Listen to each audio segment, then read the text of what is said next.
Haleluya, glory, amen. Haleluya. Haleluya. Kita sangat diberkati pada pagi hari ini, amin. Amin. Haleluya. Glory, kita melihat keadaan kita di mana Tuhan memberikan waktu yang indah bagi kita. Dia memberikan tenaga dan kesehatan bagi kita untuk mau mendengarkan firman-Nya. Karena tiada pekerjaan yang lain bagi rohani atau jiwa kita selain daripada firman Tuhan. Dialah pemberi makanan siang dan malam kepada jiwa kita, yang selalu menyirami dan memberikan air dan memberikan kekuatan.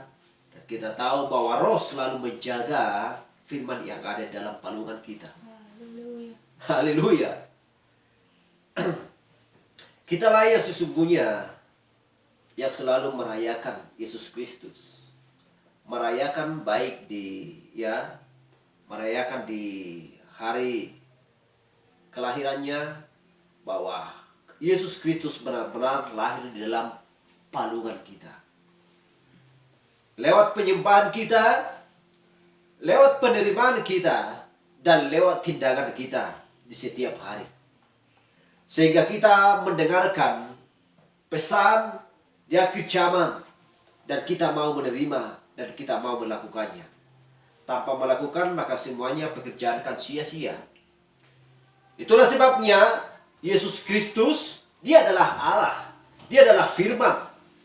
Tanpa dia menjadi daging dan tinggal di antara kita, maka setiap manusia akan sia-sia. Haleluya. Karena lewat penebusan, lewat darah Yesus Kristus kita ditebus. Di dalam dunia yang sangat keji, dari dalam dunia yang sangat cemar ini. Tetapi terpujilah nama Tuhan, karena dunia ini bukanlah tempat kita. Dunia ini di mana kita tinggal sementara waktu. Sebagaimana dulu Nabi dan Rasul, ya, sebagaimana juga Elia, sebagaimana juga Yohanes diajar di padang gurun. Tempat kita ini adalah tempat padang belantara, di mana kita dapat di sini menderita, ya, mengalami penyakit, kegelisahan dan lain sebagainya, benar-benar sakit bersama. Semua tanpa terkecuali, baik binatang, baik burung, apapun, baik ternak, segala sesuatunya yang ada di dunia ini sedang sakit bersalin, sedang sakit menderita. Sebelum tiba waktunya, semuanya akan diganti dan dirubah. Dunia ini akan diganti, haleluya, menjadi dunia Yerusalem yang baru. Itulah sebabnya tubuh kita ini juga harus diganti menjadi tubuh teofani. Amin. Haleluya. Haleluya. Dari dunia ini kepada surgawi, tubuh kita menjadi tubuh teofani. Haleluya. Sebab semuanya itu berasal daripada Allah. Allah lah yang menjadikan dan menciptakan semuanya itu. Segala sesuatu Tuhan menciptakan menjadi yang baru. Dari yang lama menjadi yang baru. Amen. Itulah sebabnya firman Tuhan berkata, langit yang lama akan berlalu, dan laut pun menjadi tidak ada, dan semuanya akan dirubah sesuai dengan rencana dan programnya Allah. Haleluya. Jadi semuanya kita tahu. Kita melihat apa yang sedang kita lihat, yang terpampang di depan kita. Mata kita dipakai oleh Tuhan untuk melihat semuanya. Baik yang tidak baik, baik pun yang baik. Tuhan menciptakan mata kita untuk melihat segala sesuatu. Di mana juga Yohanes diciptakan oleh Allah, jiwanya benar-benar berasal dari Allah, sehingga dia memiliki, ya, mata yang tajam. Apa yang dilihat di padang, ya, belantara, ada yang apa yang dilihat di hutan, dia melihat segala sesuatu. Dan itulah yang diberitakan, dan itulah yang dibawa. Apa yang dia lihat, ya, penglihatan apa yang didapatkan dari Pulau Patmos, itulah yang diberitakan, dan itulah yang tertulis dalam kitab. Sebab Tuhan berkata, jangan ditambah, jangan dikurang. Jadi apa yang tertulis di akhir zaman yang dibawakan oleh Nabi, utusan di akhir zaman, ya malaikat yang ketujuh, itulah yang kita terima. Tidak boleh menambah dan tidak boleh berkurang. Apakah itu? Itu adalah yang tertulis di kitab, di Alkitab, dari kitab Kejadian sampai Wahyu. Amin.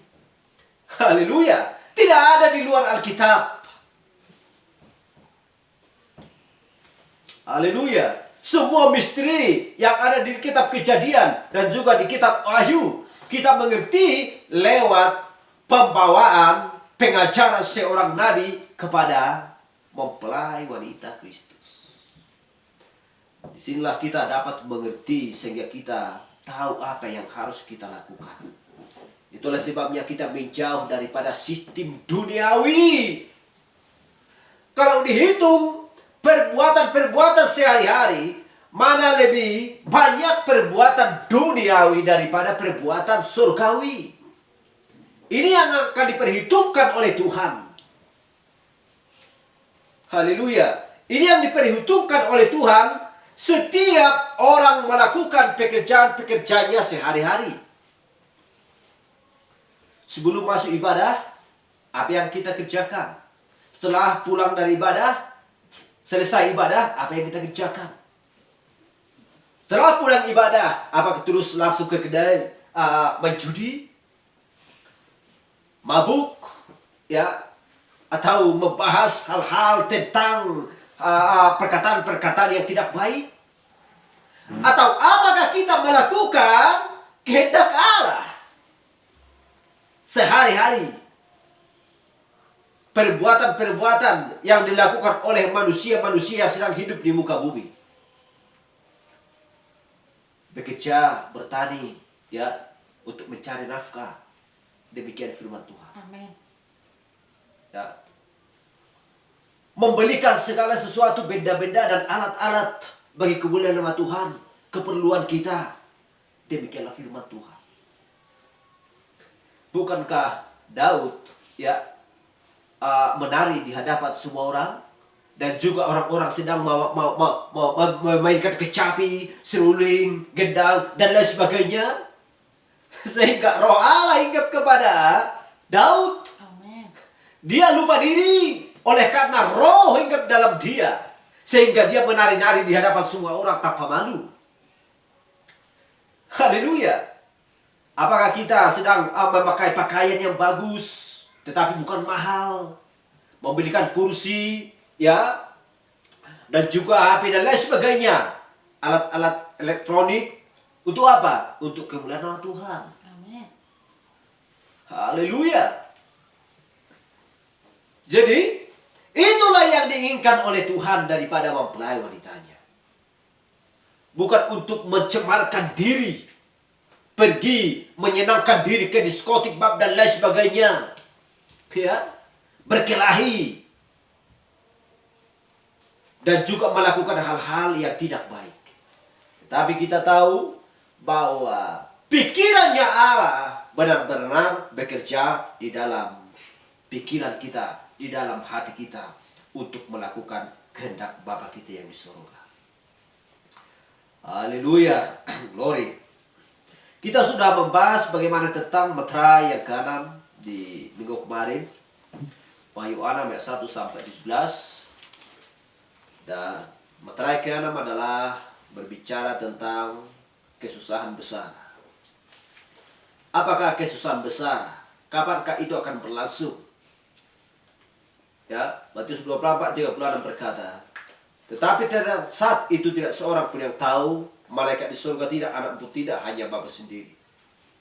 Tetapi sebelum semuanya itu berlangsung, bahwa kita sudah terlebih dahulu diangkat, ya, kita sudah diangkat dan dinikahkan kepada sang mempelai pria laki-laki, yaitu Yesus Kristus, di perjamuan kawin malam anak domba Allah. Haleluya. Glory. Dan juga orang-orang kudusnya Allah yang sedang berada, ya, di dimensi, ya, mereka akan dibangkitkan bersama-sama dengan juga orang yang masih hidup sesuai dengan 1 Tesalonika 4 sebelum kesusahan besar berlangsung. Seperti yang saya terangkan minggu kemarin, kita mengingat bagaimana kisah Yusuf dengan istri dan juga saudara-saudaranya. Bagaimana dengan Henok sebelum kesusahan besar, sebelum air bah datang, dia sudah terlebih dahulu bangkit. Dia sudah terlebih dahulu diangkat.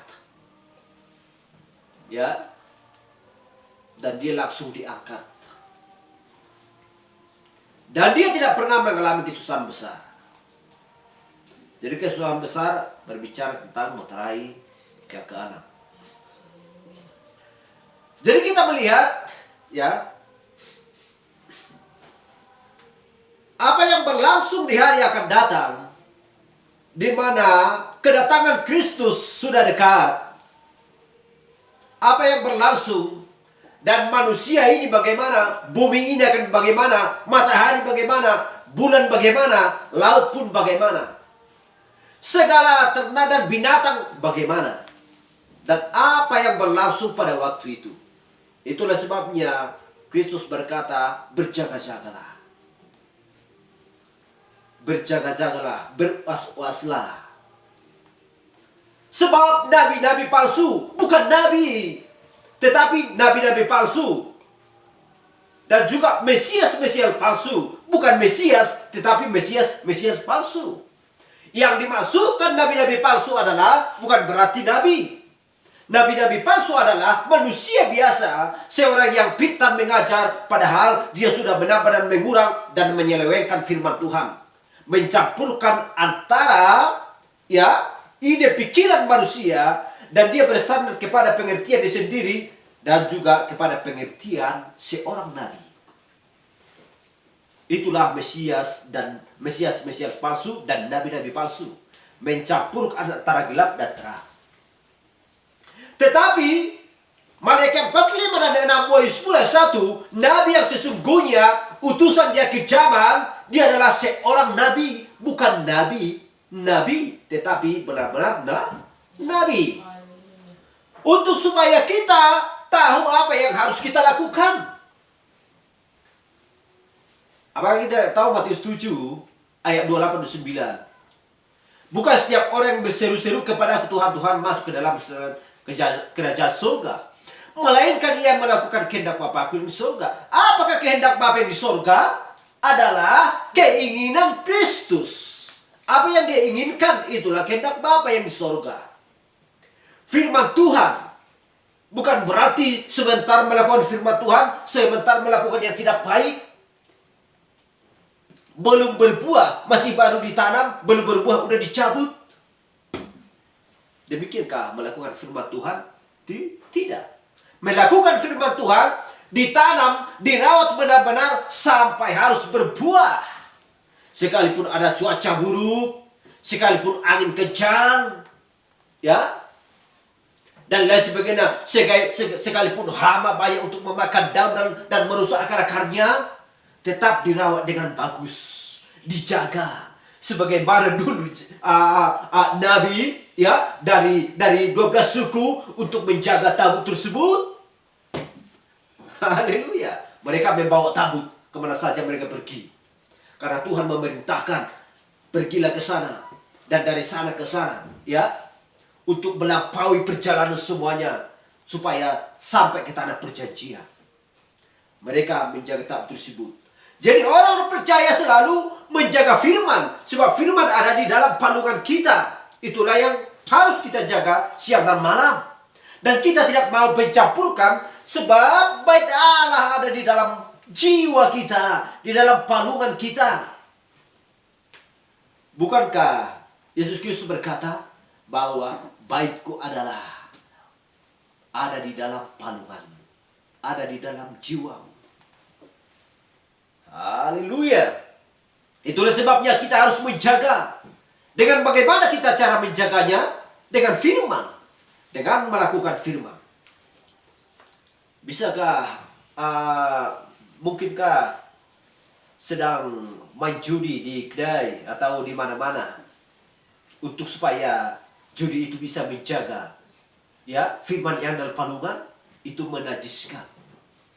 Semua perbuatan hal-hal yang tidak baik tidak bisa bercampur dan tidak bisa menjaga firman yang ada di dalam palungan. Haleluya. Glory. Itulah sebabnya supaya Roh Kudus diam di dalam hati kita, harus dibersihkan yang kotor. Haleluya, glory. Silakan duduk. Biar saya terangkan bagaimana tentang sedikit lagi materai tentang keenam yang tertulis di Wahyu 6 ayat 1 sampai 17. Tetapi sebelum kita lari ke sana,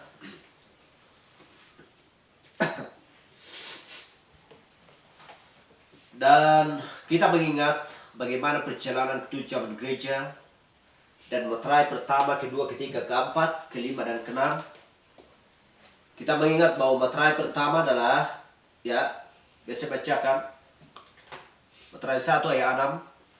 Maka aku melihat anak domba itu membuka materai dari ketujuh materai itu, dan aku mendengar yang pertama dari keempat makhluk itu berkata dengan suara bagaikan bunyi guru, mari, dan aku melihat sesungguhnya ada seekor kuda putih, dan orang yang menungganginya memegang sebuah panah, dan kepadanya dikaruniakan sebuah mahkota. Lalu ia maju sebagai pemenang untuk merebut kemenangan. Ini sudah saya terangkan. Mungkinkah seorang pemenang untuk mau merebut kemenangan? Tidak. Tidak. Hanya satu yang memegang sebuah kemenangan, yaitu adalah Yesus Kristus. Amin. Seorang pemenang, kalau ada mencoba untuk merebut sebuah kemenangan seperti merebut sabut atau piala, berarti dia bukanlah seorang pemenang. Tetapi seorang pemenang yang memegang materai tersebut, ya, adalah Tuhan Yesus Kristus. Jadi penunggang kuda putih tersebut adalah penyesat. Dia adalah setan. Haleluya. Untuk mencoba merebut kemenangan. Padahal dia tidak bisa merebut kemenangan daripada seorang pemenang. Sebab dia sudah dikalahkan di kayu salib lewat darahnya yang tercurah. Hanya darah yang bisa mengalahkan dia. Sehingga Yesus Kristus mendapatkan mengambil kunci daripada si setan tersebut. Itulah sebabnya dia memegang sebuah panah, tetapi dia tidak memiliki anak panah. Dia hanya mau menggertak, dia mempunyai guru, ya, tetapi tidak mempunyai kilatnya. Haleluya. Tetapi Kristus, penunggang kuda putih juga tersebut, ya, yang memakai jubah putih, dia memegang panah dan juga memiliki anak panah. Kristus memiliki guru dan juga memiliki kilat. Biar kita dapat mengerti. Dan ketika anak domba itu membuka materai yang kedua, aku mendengar makhluk yang kedua berkata, mari, dan majulah seekor kuda lain, seekor kuda merah padam. Dan orang yang menungganginya dikaruniakan kuasa untuk mengambil damai sejahtera dari atas bumi, sehingga mereka saling membunuh, dan kepadanya dikaruniakan sebilah pedang yang besar. Ini berbicara tentang pembunuhan. Ini adalah materai yang kedua. Bila ini berbicara tentang materai kedua, berarti ini adalah pembantaian dan pembunuhan, maka kita akan mengingat, ya, apa yang dilihat oleh Yohanes ketika dia melihat ada seekor, ya, seperti muka lembu. Keempat makhluk tersebut dari singa dan juga muka lembu, ya, dan juga seperti muka manusia dan juga Raja Wali. Berarti ketika dia melihat seperti muka lembu dalam arti lembu adalah sebagai korban dan sembelihan. Itulah sebabnya di Materai yang kedua ada pembantaian, pembunuhan bagi orang-orang percaya. Bukan bagi orang-orang tidak percaya, tetapi orang-orang yang percaya yang tidak taat menyembah, ya, yang tidak taat menyembah Baal tersebut. Mereka tidak mau kompromi kepada penyembah berhala. Sama seperti di zamannya Elia. Sama juga seperti zamannya Musa. Haleluya. Berbicara tentang kuda merah. Dan juga materai ketiga adalah kuda hitam. Berbicara tentang materai keempat adalah kuda abu-abu. Kuda abu-abu, kuda ya hijau kuning. Jadi itu berbicara tentang kuda pucat. Haleluya. Bagaimana tentang kuda pucat? Namanya orang sudah pucat, ya. Berarti sudah mati. Itulah sebabnya di ketujuh zaman gereja. Karena materai yang keempat adalah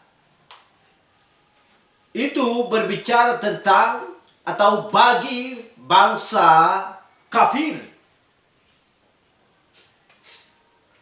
Itu berbicara tentang akhir zaman, yaitu zaman Laodikia yang tertulis di kitab Wahyu 3 ayat 17. Zaman Laodikia yang suam-suam kuku. Apabila kita mengingat ketujuh zaman gereja dan materai keempat, kita harus langsung mengingat penjaga ketujuh zaman gereja tersebut. Seperti saya katakan tadi, seperti yang tertulis di Wahyu 4 ayat 7. Coba kita lihat, ya.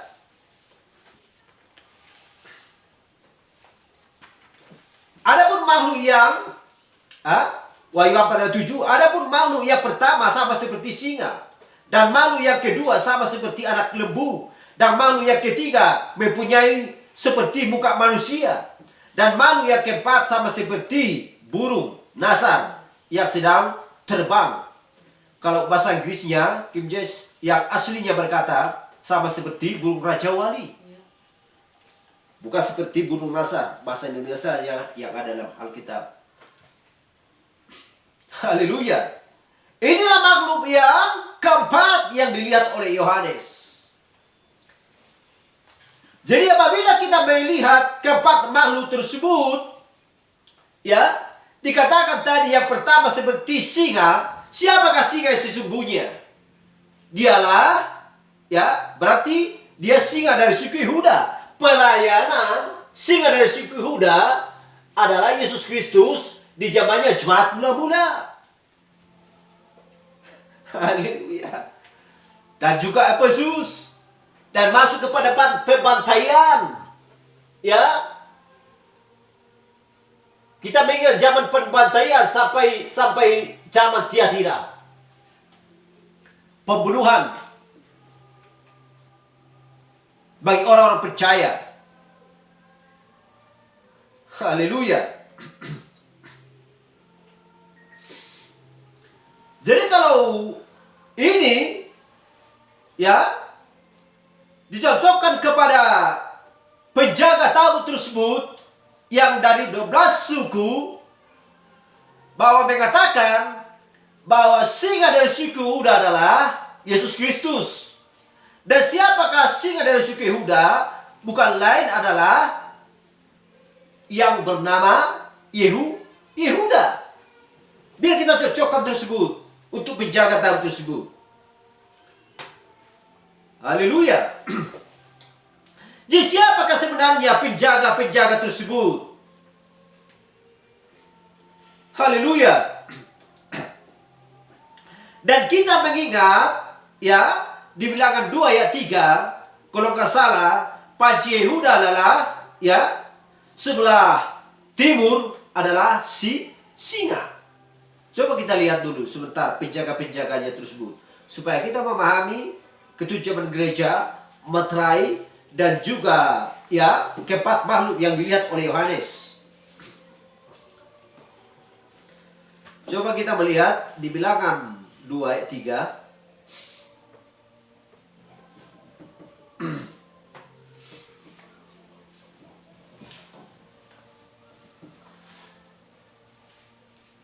Bilangan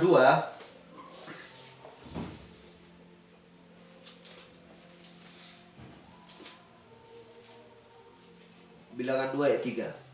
Yang berkemah di sebelah timur dekat panci-pancinya ialah Isakar.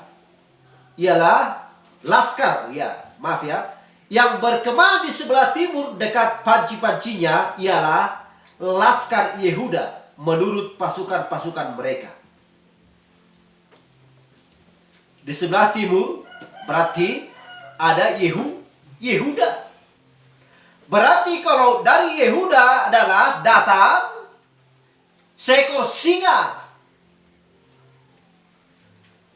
Seekor singa berbicara, singa adalah Yesus Kristus. Singa dari suku Yehuda. Jangan takut, jangan menangis Yohanes, sebab singa dari suku Yehuda telah menang. Dia adalah Yesus Kristus. Haleluya. Dan Bilangan 2 ayat 10, ya, panci-panci Laskar Ruben adalah di sebelah selatan menurut pasukan-pasukan mereka. Haleluya. Siapakah kepribadian Ruben? Kenapa sebenarnya padahal anak yang paling pertama adalah Ruben? Haleluya. Kenapa jadi Yehuda yang pertama? Kenapa bukan Ruben? Apa yang sedang terjadi bagi diri Ruben? Dia sedang melakukan dosa. Dia melakukan kesalahan. Haleluya. Dia melakukan kesalahan. Haleluya.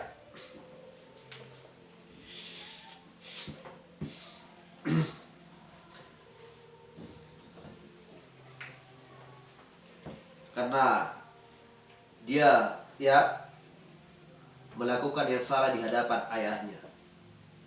Itu bisa dibaca tuh di Kejadian 45 4 kalau nggak salah, ya. Jadi di ayat 18 kita lihat panci-panci Laskar Efraim menurut pasukan-pasukan mereka adalah di sebelah barat. Kita melihat dan membaca di kisah, ya, bagaimana tentang perjalanan Efraim, bagaimana tentang perjalanannya Ruben, bagaimana tentang perjalanannya Yehuda, dan juga bagaimana tentang perjalanannya Dan. Haleluya.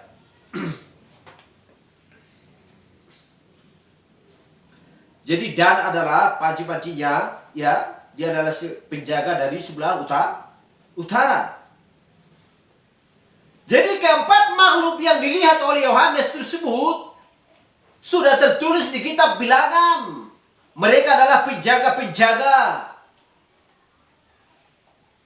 Keempat makhluk tersebut seperti keempat Injil.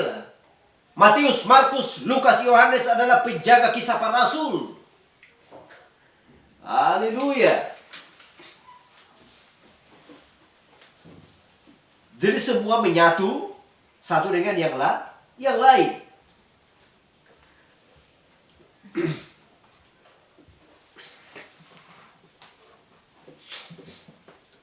Jadi kita lihat ya di Keluaran 9 ayat 20. Coba kita lihat. Saya menyinggung ini karena ini tentang bisa dikaitkan dengan meterai yang kelima. Tetapi meterai keenam ini hanyalah sebuah kesusahan besar. penjaga-penjaga tidak terkait di sini.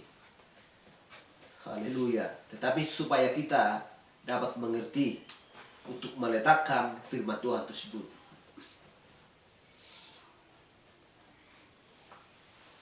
Keluaran 9 ayat 20. Maka siapa di antara para pegawai Firaun yang takut kepada firman Tuhan, menyuruh hamba-hambanya serta ternaknya lari ke rumah. Dan Wahyu 11 ayat 6, mereka mempunyai kuasa menutup langit supaya jangan turun hujan selama mereka bernubuat. Dan mereka mempunyai kuasa atas segala air untuk mengubahnya menjadi darah dan untuk memukul bumi dengan segala jenis malapetaka setiap kali mereka menghendakinya. Apa yang diinginkan oleh Elia, apa yang diinginkan oleh Musa, mereka sanggup untuk melakukan. Bahkan ya, menjadikan air menjadi darah, pasir menjadi lalat, dan lain sebagainya. Bumi menjadi gelap, dia sanggup untuk melakukan. Haleluya. Itulah sebabnya Firaun ketakutan. Dan juga beserta orang-orangnya, hamba-hambanya. Semuanya ketakutan terhadap Musa. Bisakah mereka meniru? Bisa, tetapi itu adalah tiruan palsu yang tidak dapat bertahan. Karena itu bukanlah firman. Haleluya. Tetapi setelah Musa melakukan demikian, maka orang-orang tertawa untuk melihat dia, mempertawakan dia. Sama sepertinya juga kepada Elia, orang-orang mempertawakan dia, mengejek dan lain sebagainya, dan tidak percaya kepada utusan atau nabi tersebut. Hal yang sama juga di akhir zaman, orang-orang mentertawakan, mengatakan bahwa nabi, ya, Wahyu 10 ayat 1 dan Malaki 4, 5 dan 6, utusan Nabi Elia akhir zaman. Ulia Branham, orang-orang mempertawakan, mengatakan bahwa dia adalah nabi palsu. Di mana di dalam Alkitab yang terdapat bahwa dia adalah seorang nabi palsu. Tidak ada di dalam Alkitab menunjuk bahwa dia adalah seorang nabi palsu. Sedangkan ciri-ciri seorang nabi palsu, ciri-ciri seorang nabi utusan Tuhan harus menggenapkan firman. Tetapi di sini ya percis dan ada untuk menggenapkan utusan tersebut. Bahwa benar-benar dia adalah utusan. Dia sanggup membangkitkan orang mati, mengetahui isi hati orang. Haleluya. Mengatakan menjadi ada, yang tidak ada menjadi ada. Menyembuhkan orang sakit, sama sepertinya Yesus Kristus. Tarikan yang pertama, dia menyembuhkan orang sakit. Haleluya. Tarikan kedua, membangkitkan orang mati, menyembuhkan orang sakit dan lain sebagainya, melakukan tanda-tanda heran dan mujizat. Dan tarikan yang ketiga, mengucapkan firman. Siapa yang mau mendengar, mereka akan hidup. Tetapi orang yang tidak mau mendengar, mereka akan mati. Hal yang sama juga dia bicara. Kalau tidak mau mendengarkan firman, mati. Orang yang tidak mau mendengarkan dan melakukan, mati. Kalau hanya penyembuhan, semua orang mau menerima.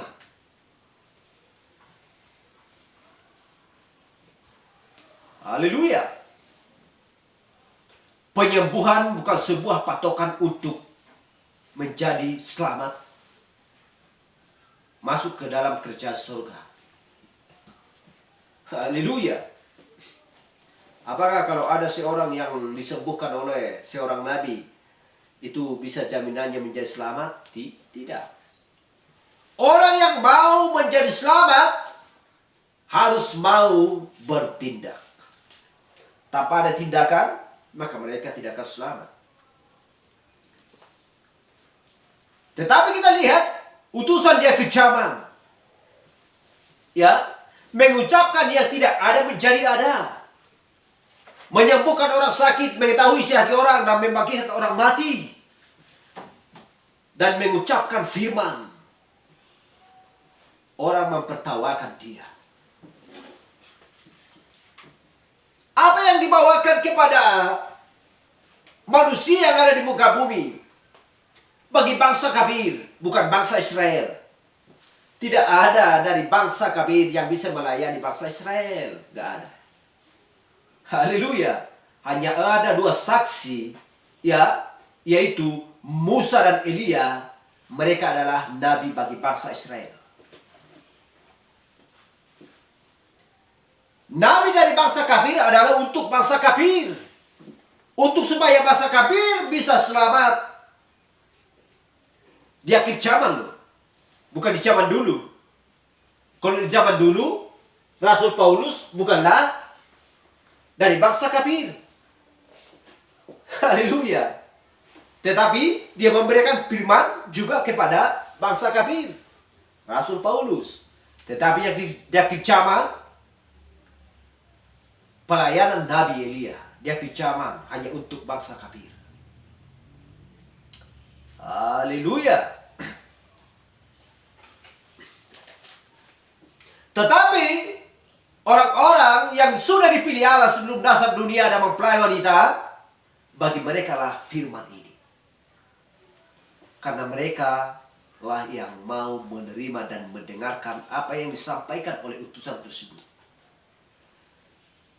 Haleluya. Jadi kita melihat apa yang dilakukan oleh Musa dan Elia itu akan bisa terjadi kalau mereka menghendaki apa saja yang diucapkan akan terjadi. Haleluya. Glory.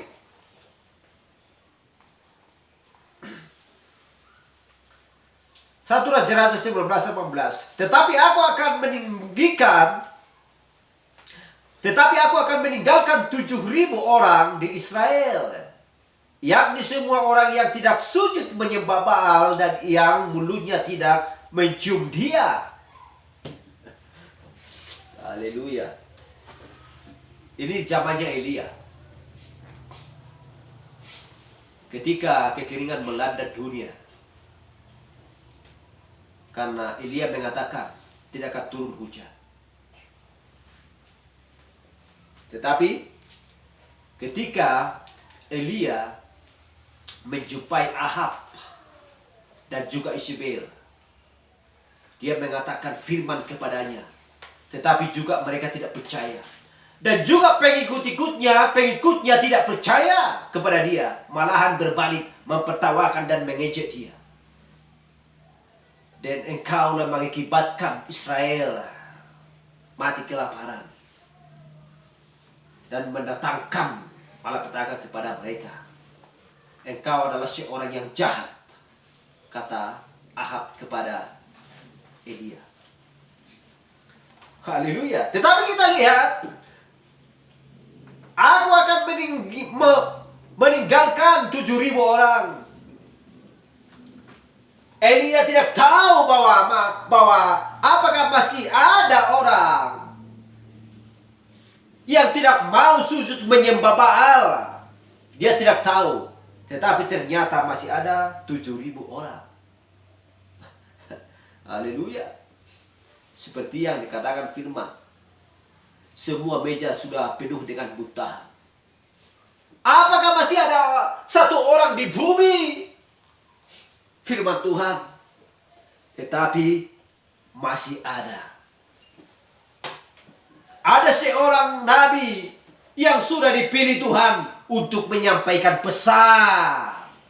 Sebab masih banyak mempelai wanita yang ada di bumi ini. Haleluya. Bila kita melihat Elia, ya, di zamannya Ahab, kita akan melihat Nabi Elia dia kecaman. Dan bila kita melihat 7.000 orang di zamannya di Israel, di zamannya Elia, dan kita akan mengingat bahwa mempelai sedang banyak di muka bumi ini untuk menerima pesan menyatu dengan Elia akhir zaman. Haleluya. Dan kita melihat di Wahyu 14 ayat 1. Dan aku melihat sesungguhnya anak domba berdiri di bukit Sion. Bersama-sama dengan dia 144.000 orang. Dan di dahi mereka tertulis namanya dan nama Bapaknya. Siapakah 144.000? Adalah dari bangsa Israel yang sudah dimeteraikan dan dipilih dari setiap suku, yaitu dari 12 suku. Mereka lah yang dimeteraikan, ya, yaitu 144.000. Yang dimana di dahi mereka tertulis namanya. Siapakah namanya? Berarti Yesus Kristus. Tertulis namanya dan nama Bapaknya. Haleluya. Glory. Itu bisa dilihat di 309.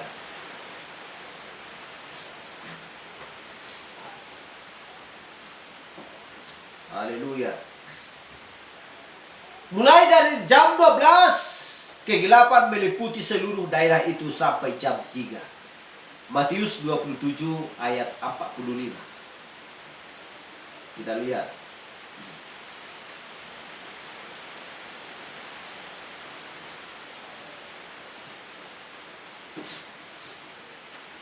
Apa yang dimaksudkan itu? Dan kita sudah melihat tadi pekerjaan-pekerjaan apa yang dilakukan oleh Ahab dan Isabel. Haleluya. Siapakah penunggang kuda putih, kuda merah, kuda hitam, kuda hijau kuning, kuda abu-abu? Kenapa dikatakan kuda abu-abu? Apabila bercampur hijau dengan kuning, maka terdapat abu-abu. Bila dicampurkan putih, merah, hitam, itu juga akan menjadi abu-abu. Jadi semuanya itu ketiganya dicampurkan menjadi kuda abu-abu, hijau kuning. Ya.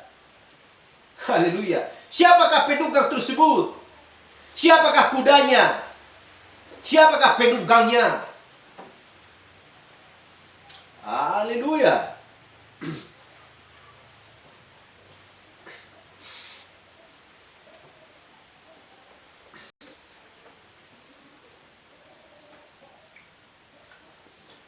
Di Lukas 23:45, sebab matahari tidak bersinar dan tabir bait suci terbelah dua. Sesuai dengan Wahyu 6 ayat 12, maka aku melihat ketika anak domba itu membuka materai yang ke-6, sesungguhnya terjadilah gempa bumi yang dahsyat, dan matahari menjadi hitam bagaikan kurung rambut, dan bulan menjadi merah seluruhnya bagaikan darah. Apakah ini berlangsung ketika Yesus Kristus mati di kayu salib? Tabir terbelah dua, gempa bumi datang, ya, bumi menjadi seperti kurung rambut. Apakah ini terjadi di zamannya Musa di Mesir? Musa melakukan. Dan juga ketika Yesus Kristus mati di kayu salib. Haleluya. Siapa yang tertawa? Siapa yang mengejek? Siapakah Ahab? Siapakah Isabel? Kita melihat, ya, adalah sumber kejijikan yang dilihat oleh nabi utusan di akhir zaman adalah di Amerika Serikat. Dia melihat penglihatan di sana semua. Wanita-wanita yang tidak berpakaian, dia melihat di sana. Ada 7 penglihatan. Dia lihat. Apakah itu sudah terjadi? Itu sudah terjadi. Hanya tinggal 1. Ya. Hanya tinggal 1 yang belum terbukti. Karena itu berbicara tentang kedatangan Kristus. Haleluya. Glory. Siapakah Amerika Serikat? Mereka adalah Wahyu 13. Karena Amerika adalah angka 13 dimulai dengan 13 negara bagian, 13 bintang pada bendera mereka, 13 glory, 13 garis, semuanya adalah 13 dan muncul di Wahyu 13. Haleluya. Glory. Siapakah penunggang kuda tersebut? Siapakah kuda tersebut yang ditungganginya? Itu harus sejalan. Tidak boleh dikatakan ada seorang penunggang kalau tidak ada tunggangannya. Ya. Harus ada penunggang dan harus ada tunggangannya. Itulah sebabnya antara Ahab dan Isabel, ya, dia satu orang adalah penunggang, yang satunya adalah tunggangannya. Katolik Roma menyatu dengan Amerika Serikat. Haleluya. Yang berusaha menyesatkan orang dari zaman dulu sampai akhir zaman. Mengatakan yang tidak tertulis, menambah dan mengurang. Dan lihatlah sifat-sifat apa yang mereka lakukan siang dan malam. Apakah sesuai dengan firman Tuhan? Firman Tuhan berkata, ujilah mereka dengan firman. Haleluya. Bagaimana kalau diuji dengan firman? Apakah ada tertulis? Kalau tidak ada tertulis, berarti orang-orang seperti itulah yang terkutuk. Dan kepada mereka akan ditambahkan malapetaka. Haleluya.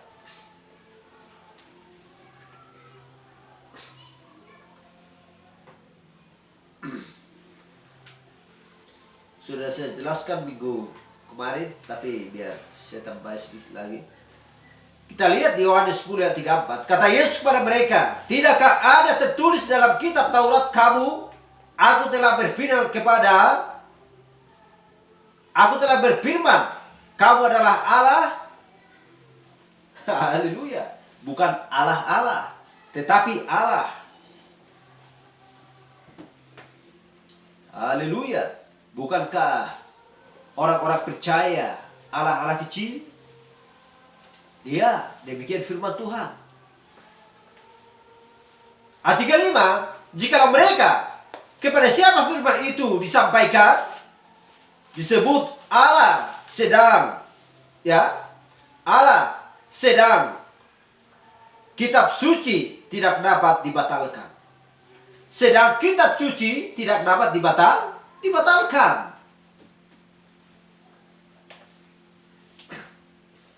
Haleluya.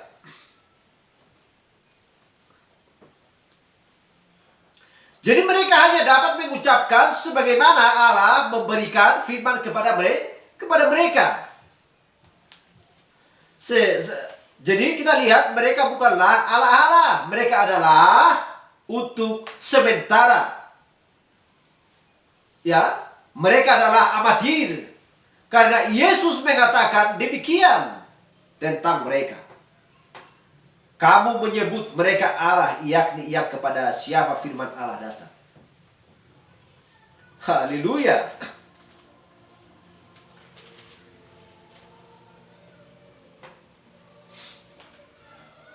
Jadi kepada siapa Allah memberikan firman dan mengucapkannya? Kepada seorang nabi, kepada kedua utusan Musa dan Elia, bagi 144.000. Haleluya. Dan dia sedang bersiap untuk mengeluarkan 144.000 orang itu bagi penebusan dari kitab penebusan tersebut. Haleluya. Dan kita langsung saja melihat dulu di Yesaya 13 ayat 6.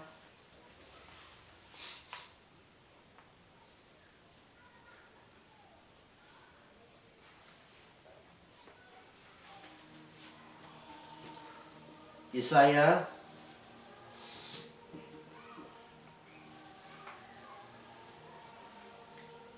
Yesaya 13 ayat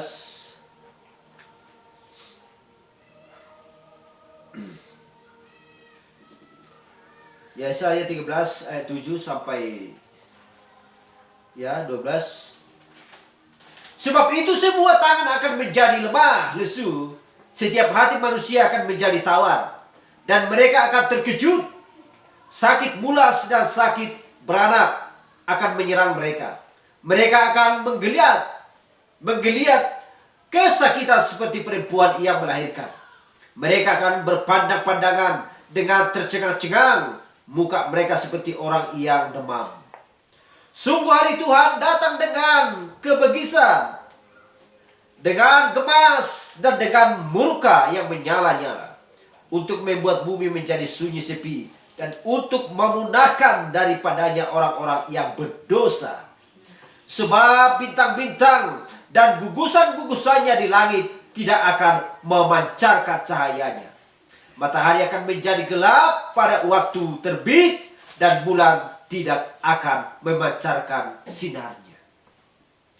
Kepada dunia akan kubalaskan kejahatannya, dan kepada orang-orang fasik kesalahan mereka. Kesombongan orang-orang pemberani akan kuhentikan, dan kecongkakan orang-orang yang gagah akan kupatahkan. Kita lihat. Murka Allah akan tiba waktunya untuk menyelesaikan semuanya.